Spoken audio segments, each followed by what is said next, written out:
Welcome, everybody, to the second in the series of connection stories on the Dying to Know podcast for the Hungarian Aquarian website. Today's guest is Terri, and Terri is going to talk about her brother who, after her brother's death, she was surprised to discover that communication with the dead was possible and that it happens more often than we had thought. And Terri talked about her journey in a book called Never Parted, A Brother's Loving Teachings from the Afterlife. And in the book, she goes from grief to understanding, offering a universal message of comfort and hope. She shows us how thin the veil is that separates our daily lives from the deceased and lets us know that it's possible to reach across and learn the truth about death and life. And she does have a website that she can tell you about, or I'll have the information at the end of the podcast, where she has posted resources about life continuing after death. Welcome, Terri. Thank you for coming and telling us your story. Thank you so much for having me today, Diane. I appreciate it. I'm glad you could make the time. So why don't you give us some overview of what I don't know if you want to talk about your book or you want to just give us some stories that got you started on this whole journey, and we'll see how you have experienced this. Okay, well, I'm a little spontaneous when I do these kinds of talks, and I trust that what shows up for me to focus on is hopefully what's going to give the audience really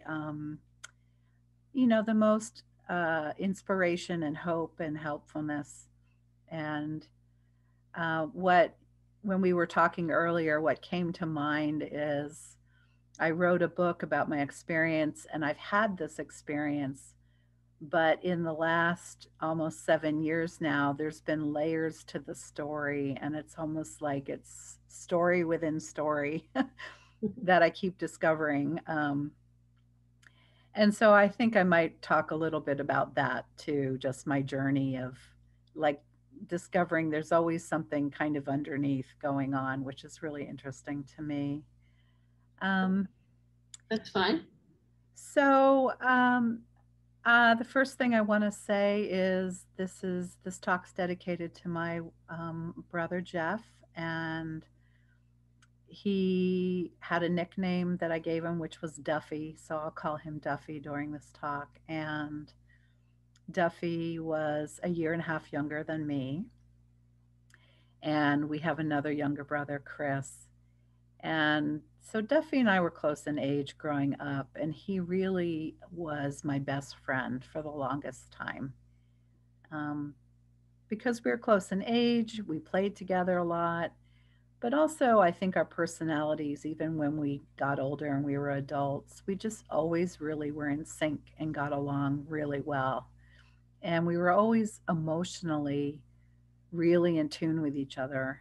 And I've come to believe that that's part of the reason, probably, that we're able to communicate with each other across, I'll say, across the veil. Um, I think that emotional resonance is really important for communication. So, my brother Duffy was 50 years old. He had just turned 50, and he was living down in San Diego. And he had had a long history of dealing with mental illness and addiction. And I think the addiction problem was much deeper than we knew. And at the end of his life, he was dealing with the after effects of a divorce. And so while he was a brilliant, kind, funny, caring man with a lot of talents, he was an athlete, he was a triathlete, he was a lawyer. Um, he also struggled, and he struggled, even from being a young child, he struggled with speech impediment and walking problems. But I always kind of had this feeling like every time I saw him, so when we were young, our parents divorced, and he ended up living with my dad, and my other brother and I went to live with my mom. And I always felt like Whenever I was with him, I just always felt like it was never enough time. I Mm. always had that sense when we left and said goodbye, like I just didn't get enough time with him. And in a way now, like that story underneath the story thing, I feel like the deeper part of me had already, like, the loss was already known. Um, and not even that it was coming, but it was already present because now I just am in this frame of mind that everything is happening in the now. And it's just our ability to turn into the different perspectives on it that make us think, like here on earth we have linear time, but I think that's sort of an illusion for us to live our life here. Mm-hmm. So, the last few months of his life, he really was struggling. I actually had gone down to San Diego to visit him, and I grappled with trying to convince myself to convince him to go into a detox facility. Um, we had a birthday party for him that was really lovely. Uh, just I tried to be in the moment with him, but I also was scared in a way to push him towards treatment because I didn't think he would go. And so it was just a strange couple of weeks.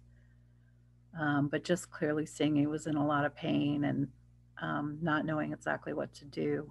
Um, How long was that before he passed? That it, time that you were it was visiting? a little over 2 weeks that I stayed down there. And I even went to his psychiatrist with him. And I was doing his dishes for him and his laundry. I mean, he really wasn't functioning well.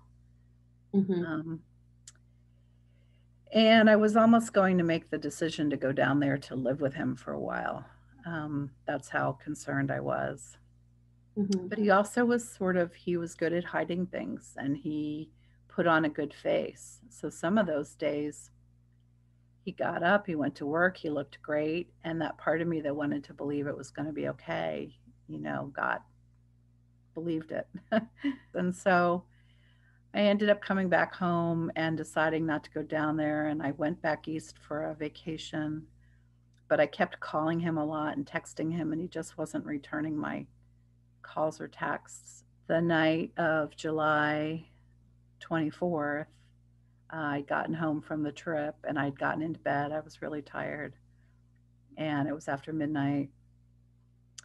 And right before I was going to fall asleep, it almost literally felt like somebody pushed my back and pushed me forward in the bed. Mm. And um, I didn't really think it was linked to him. I thought it was strange, but I was so tired, I just kind of fell asleep. And Did I you woke up. not know he was what the situation was? Was he? You just assumed he was just not returning your calls. Yeah, I mean, I was worried. Um, I Mm-hmm. was genuinely worried, but I didn't know exactly what was going on. No. And the next morning I woke up and I did this strange ritual thing kind of subconsciously. I put on all this jewelry that my grandmothers had given me that had passed. Um, and I went to work. And then I just started getting all of these texts from my other brother, Chris, saying that Duffy hadn't gone to work and his secretaries were worried. And one thing led to another. And finally, after like hours, my brother, they were all waiting outside of my brother's condo. And finally, the police came and, my little brother let me know that Duffy had taken his life. Uh, And I knew on some level. Um, but of course, then dealing with the reality of, you know, seeing that on the phone. Um, and so it just started a whole cascade of events and changes in the way that I looked at life that wasn't so different from how I looked at it before, but I think it just kind of created a new meaning for life for me. Uh, Immediately, I mean, I think that feeling that shove on my back was the first sign I got from him, literally, when he was passing, around the time he was passing. Is that, did that correspond to the recorded time of death, or they didn't know? They had to guess, Mm. so they just guessed that it was sometime between midnight and 6 a.m. They weren't sure. Mm. And so now I just fully believe that that absolutely was when he passed. Mm. And I just started getting these really very specific synchronicities. And so I'm a very visual person. And one of the first synchronicities I got was the day after he passed, I was in the back of a car and I looked at this huge billboard. And I used to tease him a lot. So his nickname was Duffy, but I called him Fluff and Stuff and HR Puff and Stuff and, Mhm. sisterly kind Little of thing. brother, little brother. Yeah. And we drove by this billboard, this huge billboard, and it said something about Fluff and Stuff on it. And they just, I mean, literally, they just continued these synchronicities, license plates, and they just continued nonstop for a while. And I started journaling because I just felt like I wanted to capture everything that was happening. Did you have a belief at that time in being able to connect with people who had passed? And did your brother ever talk about his beliefs? It's interesting. I don't think either one of us ever thought much about it specifically. We were very open about, we always talked about the universe and science and physics and the mysteries of of life. We were always having those kind of talks. Mm-hmm. And strangely enough, it's my younger brother who had had a lot of psychic experiences growing up that he didn't even really want to acknowledge. And I would say Duffy and I were open to it, but it's not necessarily something we focused on. So what else came up when you saw the sign and you saw these little like synchronicities? Did it correspond to something in your head that made you think that, wait, maybe this is something he's trying to reach me? Yeah, well, so I had the synchronicities visually, and then right off the bat, I had what I call a dream visitation, which is really where I believe the spirit of the person is actually visiting you. How did you know that that was a visitation? Do you want to share what it You was about? know, it's interesting for people who believe they have them. I would say that the quality of the person, myself and the person in the dream, the quality of the interaction is so real and lifelike.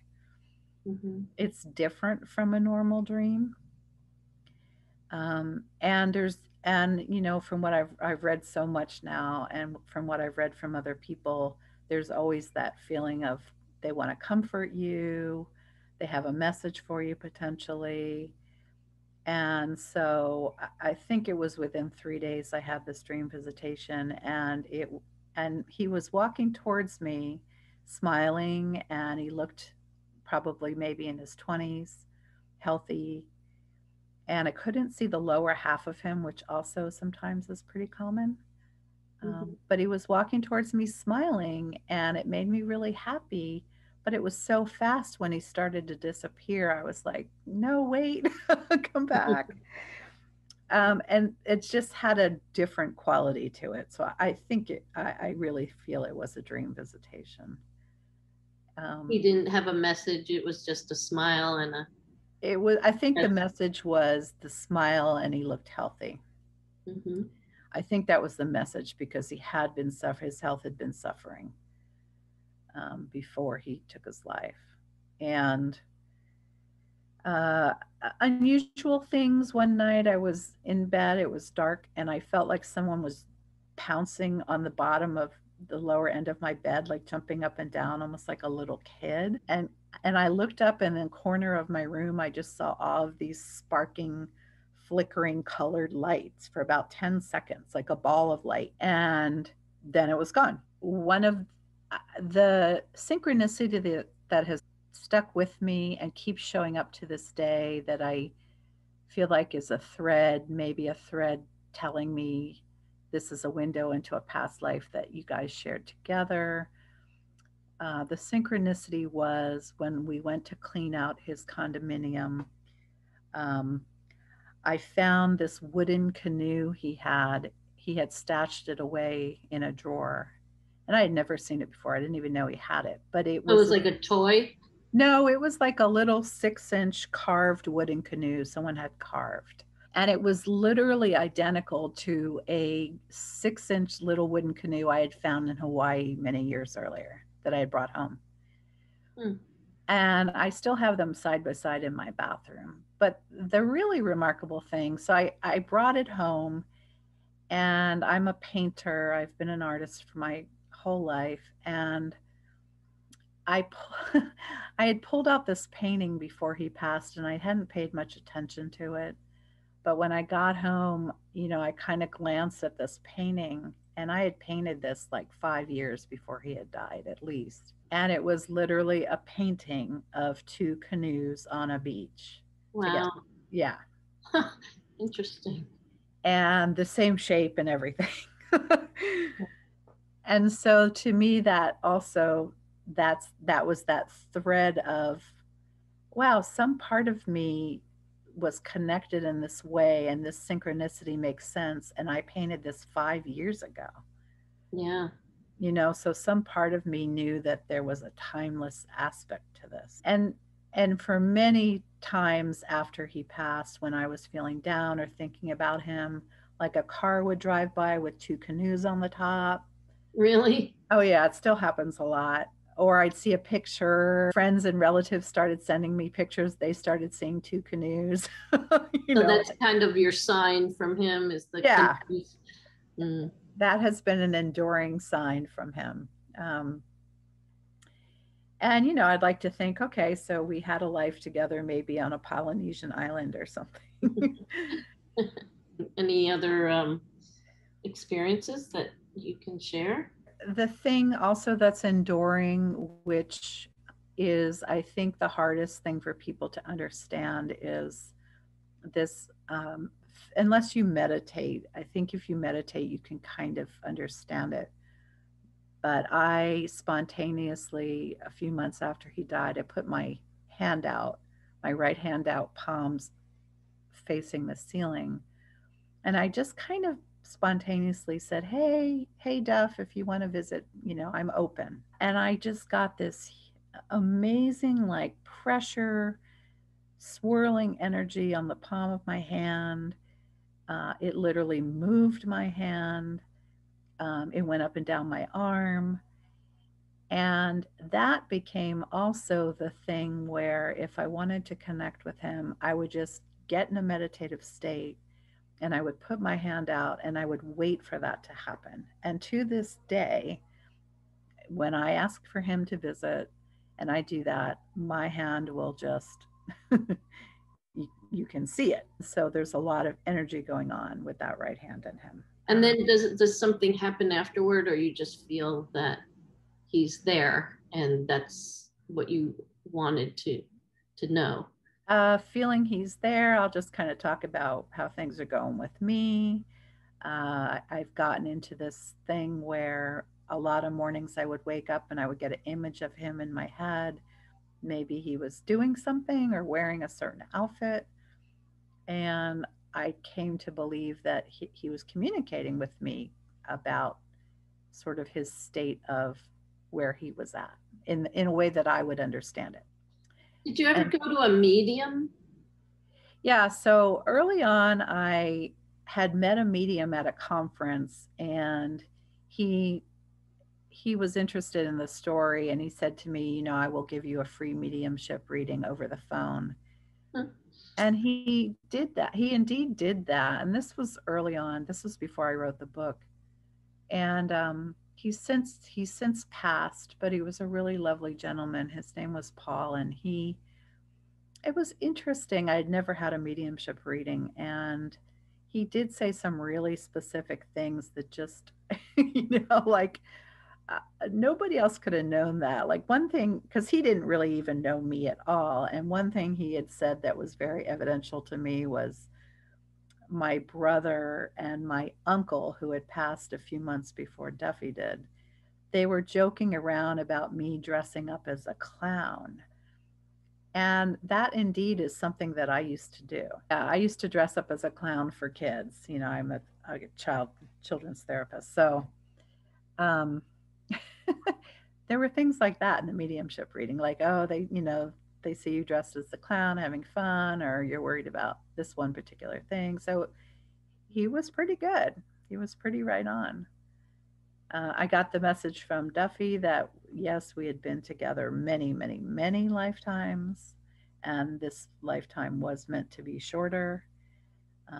He was, he was sort of sorry for that pain that it caused me, but his message has always been it was his choice to take his life. The way I want to describe it and the way I've read about other people saying this is death is like you get up and you open the door and you walk through the door and you look down and you're still who you are. Circumstances are different.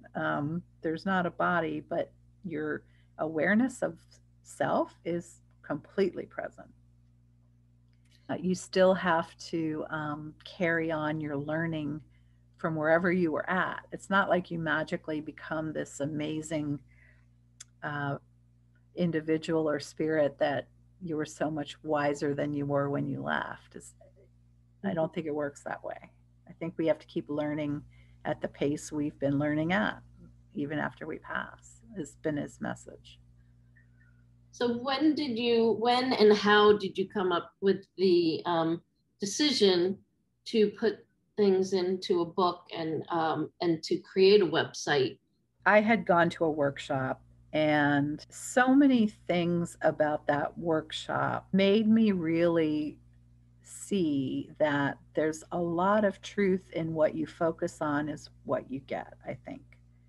And that's almost like a creative force in the universe, because there were so many layers of things going on with that spirituality workshop.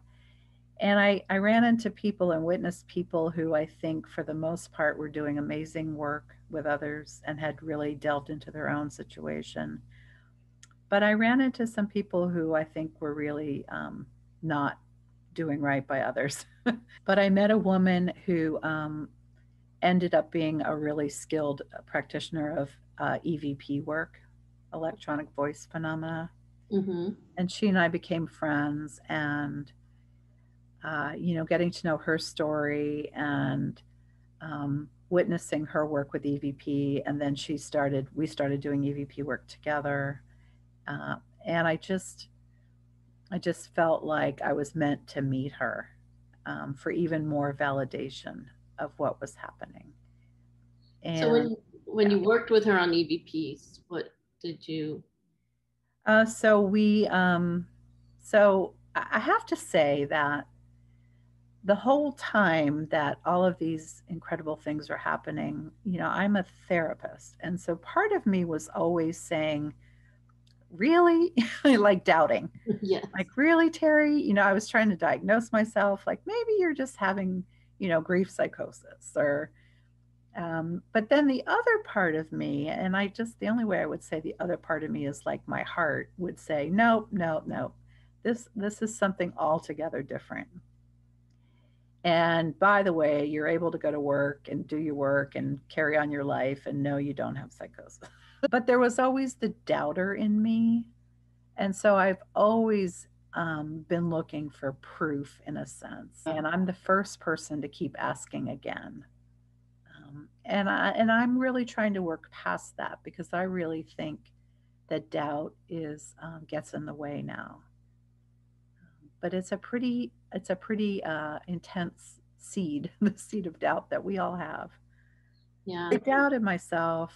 So I kept the journal because these crazy things were happening and I just wanted a record of it. But when I went to that conference, I met I met a number of mothers, and these mothers were from places like, a little town in Kansas.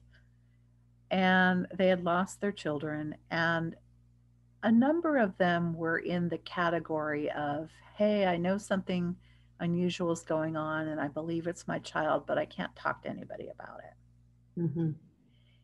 And, you know, other people were out there presenting and they had written their books about their experience and they were very confident, but there was a lot of people who weren't so confident. I think like my brother Duffy, I kind of fight for the underdog kind of thing. Yeah. And so I think in that at that conference I started getting the idea about writing the book as a way to just say, hey everybody, do not let anyone tell you you're crazy. Do not be afraid to speak about this. You know, keep exploring, keep asking questions. So did the EVPs offer you some kind of evidence beyond the thought that maybe I'm just doing this in my head, or experiencing grief? Did the EVPs sessions? Yeah. So the EVP has added a new layer of, well, if I'm being bamboozled, this is really amazing. Um, because this would be hard to pull off. So I'll give you an example. The very first EVP we did, we just had the laptop in a hotel room we were staying at. And it's very simple process. A recording program is on the computer. It's not hooked up to the internet. I think the name of the program is WavePad. Mm-hmm. Um, and then there's like a little like we used. I don't remember what we used in the room for like a little white noise. In the background, you can use like water running or a dryer. Mm-hmm. Some people use actual gibberish files. Um, and I was just a little nervous. And, you know, it was just part of me was like, I can't believe I'm doing this, you know, like, even though I'm really open. So we sat together and we started the recording. And I said something like, hey, Fluffy, I'm here. You know, hope you can come through. Something like that. Mm-hmm. And after you say something, you just kind of give a pause, like you stop saying something. So you give a pause and give room for spirit to come through.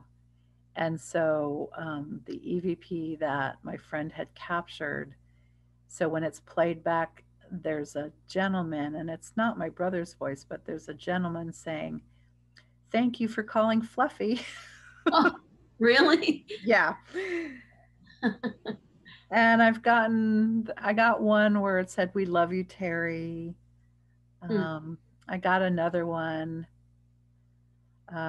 It sounded like a group of people it was around my birthday, and it sounded like a group of people was singing, like encouraging him. So they were saying, well done, Jeff. His name is Jeff. Mm-hmm. They were saying, well done, Jeff. And then I heard very actually distinctly his voice, happy birthday, Terry. So we've done a number. We haven't done them in a while, but it added a new layer of, wow, this is amazing. And how did I even, you know, how did I even meet this woman? Like the chances are one in a million. Yeah. And it's the craziest thing. How can anyone believe it? I don't even know if I believe it, but yet I do believe it. You know, so But it's you're going in open, with an open mind. yeah, I mean, for me, I feel like, you know, when I look around at the amazing things on this planet, you know, how astounding is the universe to think that we know it all, I think is just foolish. So you said So, something about more layers. Has it also expanded beyond that? Um, well, the more layers is that I think that conference really taught me that I saw a lot of people who believed in those folks who I felt were kind of not honest, but I saw people really believing in them. mm, And I knew what I was believing. And I just kind of saw playing out in front of me, wow, we all really do have this movie projector that we are running. And there always is a story beneath the story. And but the really important message with the synchronicities, I think what the synchronicities are trying to show me or us is we get to create our story. We get to believe what we want to believe. And it's absolutely truth. It seems to me like sometimes people will say, when they've gone to a medium and the medium gives them like a little snippet of some trivial thing that, oh, that's not, that's no big message. But, it seems to me that, or if someone says like, I had a sign, or saw something really unusual that I never would have expected. It's got to be personal to you, and it's not something that's meant to go out to the world Right. to be proof to the world that yes, life goes on and they can connect with us or communicate with us. But if you get it and you know that that's something that's meaningful to you, then that's the sign, and that's the miracle, the confirmation of what you want Yeah. to know. Yeah. I think the messages are sent in a way that completely speaks to us and we're going to get it. And that is because of the love between the two people. Um, and the another thing about the layers is now that it's been almost 7 years and I've been talking about this with people and my friends and relatives, I've started to have friends and relatives who have had people close to them die, and they've started to experience signs, but they are very clear in saying, I wouldn't even have thought this was a sign before I had talked to you. But now I kind of get it. And Yeah. it's providing them a lot of comfort. I've had people ask me, they're like, well, I know I can tell you, but nobody else would believe me. And I'll say, what's a sign? Ask for a sign, tell them what would be meaningful to you, because that's how I started with my grandmother. I knew there's a song that she was her favorite song to play on the piano. And I've heard that in the most unusual places, in the most unusual ways. Mm-hmm. And I know when I talk to her, sometimes I'll say, well, play the song for me so I know it was you that I was talking to, or you that did this. And that's how she knows to connect with me. Even on my answering machine, it would play. And it's a classical song. It's not like, Muzak. It's a classical music piece. So I know time has flown, and I just wanted to give people a little bit more from you and before we end. But you had said that you post resources on your website, and what kinds of resources have you found that you found helpful or that you wanted to share with other people? Well, in the beginning, I was just reading voraciously and I was going to workshops and I was just checking out websites. I was just like inhaling information.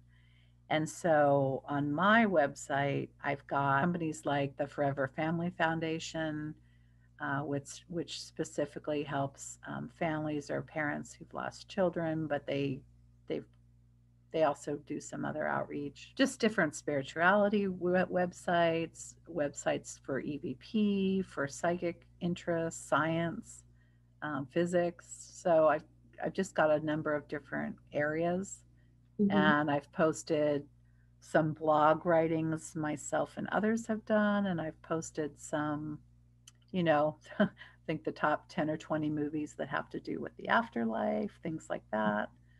Sounds great. Like a nice hub of Yeah. research and information that people can connect with. Um, yeah, so I mean, you gave us some really good stories and some really good insight into your own experience, and I'm sure it's continuing. I'm going to let people know about the book. I'll put that on after the podcast, before the end of the podcast. It's called Never Parted, A Brother's Loving Teachings from the Afterlife. And I'm sure that there's a lot more stories people could get from reading that, right?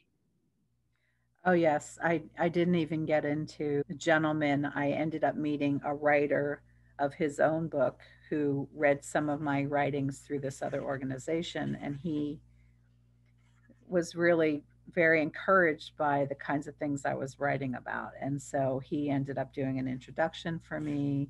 And he ended up at the end of the book just kind of corroborating some questions I had asked of my brother through automatic writing. So he ended up to be this amazing person to come and bless me out of nowhere. So there's a lot more in the book. It's not a really long book, but there's a lot in it. So you just said automatic writing. So you did EVPs, you did automatic writing. Do you have resources for that and as well? Yes, absolutely. The website's got all different resources. Automatic writing, different people have written about it. It's a technique that I actually used to do it as a therapist with clients, Mm-hmm. but I just applied it to trying to communicate with my brother. Um, How did that work out? it's interesting. I almost always find that I get something I totally don't expect to get Mm. when I ask a question, and when I read it, it just feels completely right on. But it's not something I ever could have wanted to wanted to get. Mm. So that to me is sort of evidential. So that in that way you can be kind of your own medium. You went to a medium, but in by through doing automatic writing, I know some mediums will say that's one way of making your own um, interaction with your loved one. Right. Right now, the way that I continue to communicate is through meditating and wanting to feel that energy on my hands, through the automatic writing, through this interesting process where I'll imagine a place we used to be, like the beach, and I'll ask him to show up, and Mm-hmm. I'll just wait for what comes to mind, and I'll literally have a conversation with him. Have you had any more dreams? He comes to my dreams a couple times. He came in a few weeks ago and just being silly in a house somewhere, didn't recognize the house. But he was very present and looked really happy and looked great. And he shows up still, the fun synchronicities. He used to have a blue Porsche with like kind of a yellowish gold interior. Mm-hmm. And there's a few months ago, I was out and about in town, and this blue Porsche drives by, and on the license plate it said DFF. Oh my gosh. And Oh, that's so, synchronicity. right, and so I was like, "Oh, that was definitely him." And then I went to the coffee shop, and that guy pulls up in that car, and he got out. It was an older gentleman, and I told him the story of my brother, and I said, "So when I see your car, it's just amazing." And did he seem receptive Oh, or yeah, he really thought it was great, and I'm like, "Yep, so, yeah, my brother is saying hello through your car." see, sometimes you're a medium and you don't even realize. Yeah, exactly. Well, this has been very interesting and I really appreciate the stories you have told and it makes me want to read more about, all your experiences and what's in your book. And I hope other people may have the interest as well. But you had a lot that you've been through, and the fact that you're a therapist, I think it gives it even more, credibility because you kind of looked at it from that standpoint, a more objective perspective to see, is this working and, what is happening here. Yeah, So, yeah, I've analyzed it from that point of view, but I dropped that a while ago because I really do believe in what I've been experiencing now, and I've read enough and met enough people um, to think that it's something very separate from the psychology world. mm. Yeah, Well, even William James, the father of psychology, believed and tried to convince the science community to believe and to be open to these possibilities. that's right. He did. Well, I'm very happy to have had you as a guest, and you're always welcome to come back if you have more to share, and hopefully somebody will have heard the message that they need to hear from this, and I appreciate you being willing to share. I really appreciate you having me, Diane, and giving me an opportunity to share. And I just want to say to folks that, if you do read the book, I hope you just take what speaks to you and leave the rest, Mm-hmm. and that something does speak to folks and gives them some hope and inspiration. Mm-hmm. Okay, so thank you again. Thank you, Diane.